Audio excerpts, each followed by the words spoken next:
Hello everyone, it's Alexis here, and welcome back to my florist YouTube channel. In today's video, I'm going to teach you how to make a garden style arrangement step by step. I feel like when done right, these pieces can look like art pieces that you would see at like a museum. Like they look like literal sculptures of flowers. I think they're absolutely gorgeous. I really do like the garden style a lot more than the traditional round arrangement. So without further ado, let's get into it. And here are some tips on how to make your arrangement look more organic. So we are going to be using floral foam today because I find that it's just easier to teach beginners to use floral foam than it is to use like chicken wire or any of the other products that are out there. So we are going to be using floral foam today. So we're going to start by just covering up our mechanics, being the foam. And I'm going to start by just clustering my flowers really tight to the base of the foam. I'm trying not to use a ton of greenery today, so we're really going to use our flower stems as like the main focus to hide our mechanics. Usually in videos, I use greenery to hide my mechanics, but we're going to be using cheaper flowers like carnations. If you look at any of those higher end flower arrangements that you see on like Pinterest or Instagram, they don't usually have a ton of greenery in them. It's usually mainly flower focused. So that's why we're using carnations today instead of like filling in with greenery like I typically would.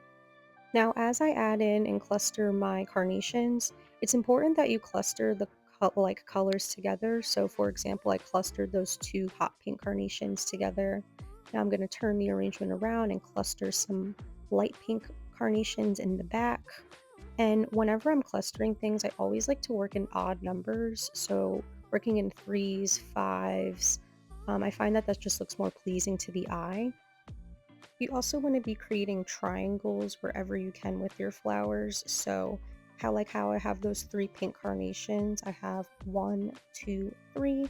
That creates a nice triangle shape. So always creating triangles and working in odd numbers is going to be key for these kinds of arrangements.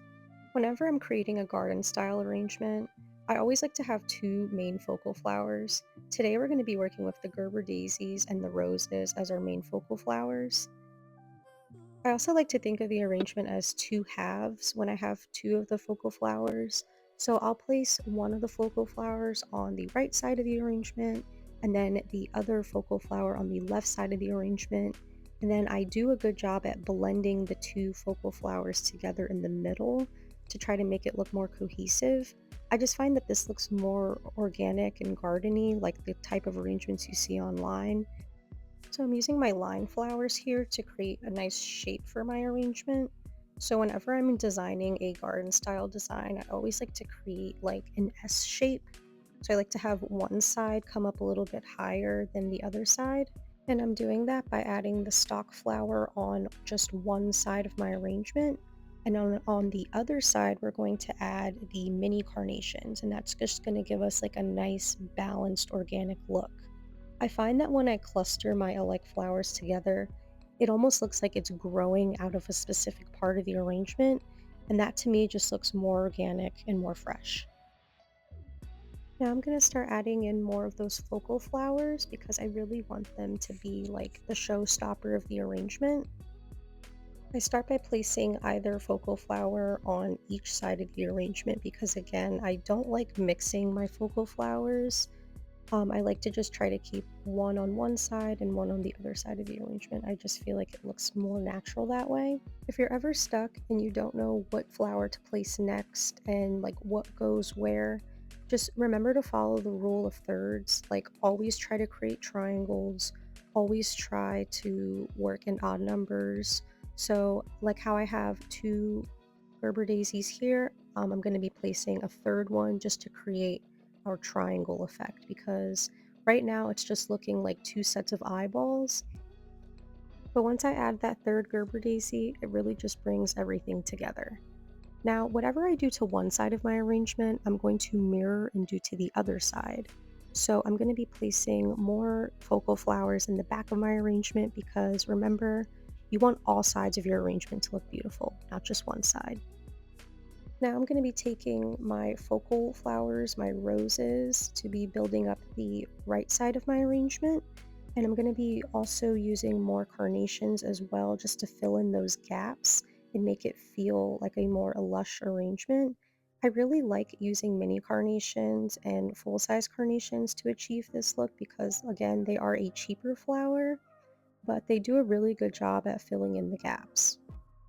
I highly encourage you to start your arrangement in this order because if you start by building out your shape of your arrangement first, you usually end up needing to use a lot of greens and like filler flowers to fill in the center areas to like hide your mechanics. So I find that it's best to just start low in your arrangement and then build out so that way you are for sure covering your mechanics. You can't see any of your floral foam, chicken wire, whatever it is you're using will just not be visible. If you're having trouble figuring out where you should place your next flower stem, just put the flower stem next to the arrangement in the area that you think it would look best in. One thing about flowers is that once you cut them, they cannot regrow, like that is it. So make sure wherever you place them is the final placement. Especially if you're working with floral foam, the more holes you create in the floral foam, the weaker it becomes and the more like Swiss cheese it gets. You're gonna feel really frustrated, so I definitely recommend to just like one and done placement your flowers. So here I'm just filling in any gaps where I see floral foam. I'm just using these little purple mums to fill in the gaps because they're pretty much the same color as the stock. And mums are like one of those cheap flowers, so I don't mind using a bunch of those to just fill in any gaps that I see. If you're ever wondering if there is an order in which we place the flower stems, there is. So you always want to place your hardiest stems in first, and then your more delicate stems in last. So here I am just placing that really delicate butterfly ranunculus.